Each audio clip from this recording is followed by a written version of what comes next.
Go. The first concept is momentum, represented by the Jenga blocks. These go back to Newton's third law, which states that each action has an equal and opposite reaction.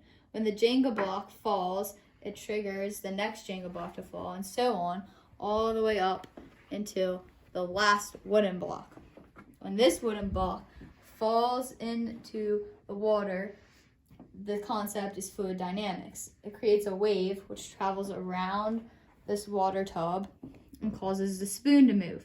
The spoon moves off of this little road sign and goes on to the mousetrap. When the mousetrap is set up, it'll release this rod, and then the magnet will swing.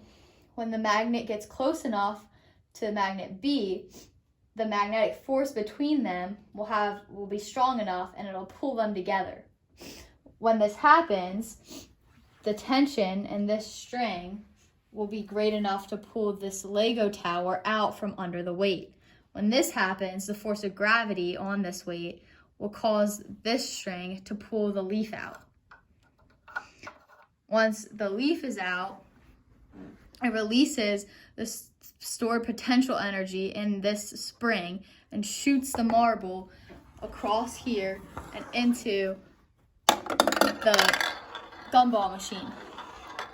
Then, once the marble is shot out of the gumball machine, it follows this path across the ramps and eventually ends up hitting this cue ball. When it hits the cue ball, that concept shows Newton's first law, how when the first force of the marble hits the resting force of the cue ball, then the outside force causes the cue ball to move.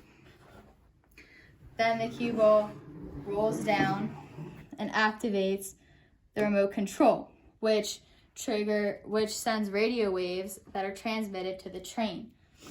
Then the train will move and push this miniature cue ball into the basket.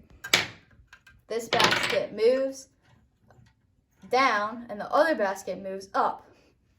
When the second basket moves up, it applies a force into the saw, which rotates with torque to trigger a second lever, which rotates also and releases the golf ball. The golf ball will unwind and the ball gains velocity as it unwinds.